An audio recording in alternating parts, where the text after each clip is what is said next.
This is Nika from Zola Jesus, behind the making of Souterrain.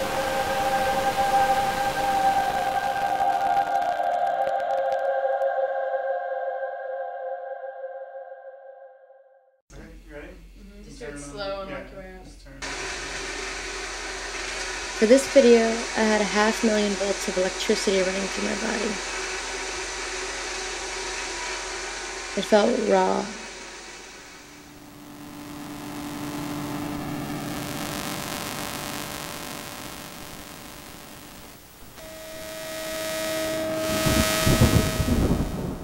The idea for C-Talk really began after I finished watching a science program about lightning. I had never realized this before watching it, but one of the warning signs that you're about to be hit by lightning is that your hair stands on end.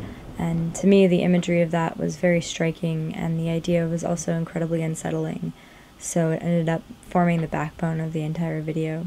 To simulate our own lightning for the video, we ended up shooting footage of real Tesla coils and plasma globes. Hey Mika, are you comfortable? Now I like being pinned by apparatus.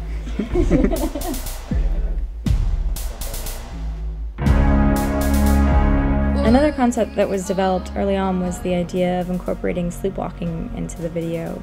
When I started doing research, what I found to be most interesting about sleepwalkers is that they often end up repeating very mundane tasks while asleep. Since we were already exploring themes of static electricity, it seemed natural for Nika to gravitate to the television set in this video. So I wanted to approach the final scene as a strange psychic encounter between the two Nikas, blurring the line between the image and the reality.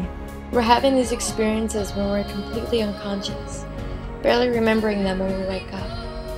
It makes me wonder if we live completely distinct lives in our sleep.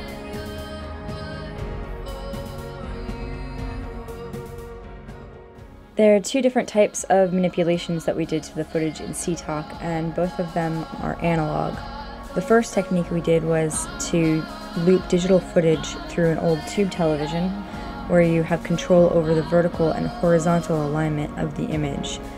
So a lot of Nika's singing in the video was actually shot off the screen of an analog TV set. The second thing that we did was, towards the end of the video, you see a lot of degeneration in the quality of the image, and that was done by producing 10 different VHS stubs of the footage, where we dubbed it repeatedly through 2 different VCRs. You can see here exactly what each successive VHS dub looks like, starting with the original HD footage. Eventually the image degenerates into static. I think it looks really beautiful when an image becomes lost in itself. I think that Nika and I work together on a very instinctual level, and for me, her music has a visual quality to it that makes her a really interesting and challenging artist to work with.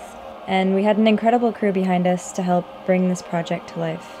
She's an incredible force behind the camera. Her vision is always so clear, and she works tirelessly to make it happen. This is the 3rd video we've done together, and she never fails to amaze me. It's just like, I'm not gonna say that.